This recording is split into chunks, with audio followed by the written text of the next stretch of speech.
Le Mogollon Rim, cette chaîne de montagnes du désert de Sonora, a été le théâtre d'une aventure rocambolesque du cinéma américain. Pas un film, mais un crash spectaculaire.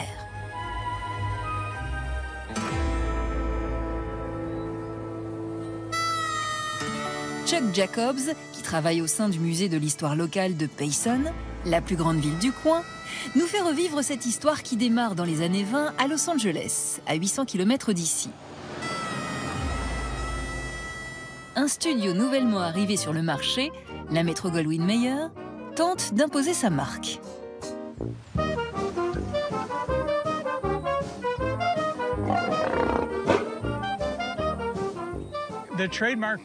Le symbole des studios MGM, c'est ce lion rugissant qui s'appelait Léo le lion. Bon, celui dont on parle ne s'appelait pas vraiment Léo. Son vrai nom était Jackie. Il a été l'un des premiers, sinon le premier, des lions de la MGM. Il y en a eu 9 au total. Si un lion de la MGM ouvre chaque film du studio depuis sa création, Jackie est le premier que le public entendra de ses propres oreilles en 1928. Moins d'un an après les débuts du cinéma parlant.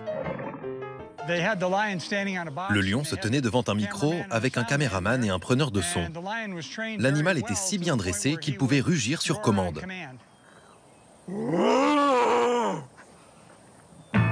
Jackie devient si populaire qu'il ne se contente plus d'apparaître uniquement au générique.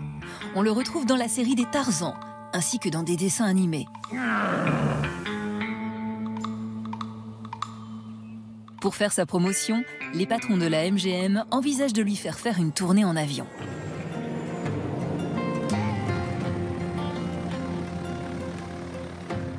La compagnie choisit un pilote et cascadeur expérimenté, Martin Jensen.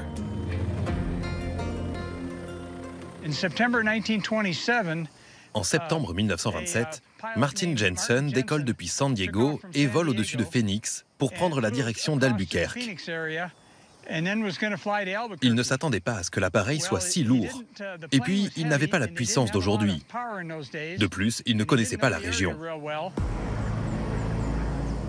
Le pilote et Jackie sont censés rejoindre directement New York.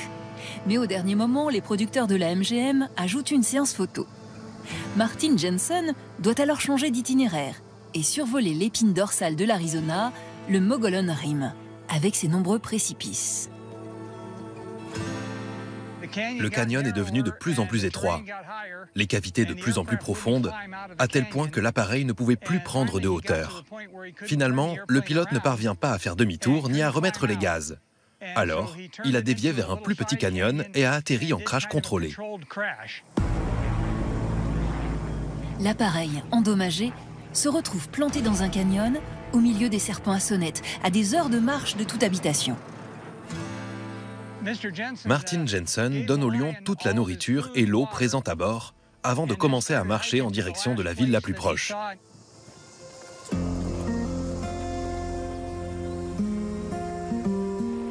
Après 3 jours de marche, Martin Jensen atteint un ranch et surtout une ligne téléphonique. À l'autre bout du fil, les patrons de la MGM exhortent le pilote à ne pas lésiner sur la dépense pour la survie de Jackie. Martin Jensen revient sur les lieux du crash 2 jours plus tard. Un groupe de gens du coin se réunit pour accompagner le pilote sur les lieux. Afin de faire sortir le lion, ils ont découpé le cockpit à l'avant de l'appareil. Ils pensaient que la cage allait être endommagée par le crash, et ils en étaient évidemment inquiets. Mais Jackie était un lion très docile et bien apprivoisé.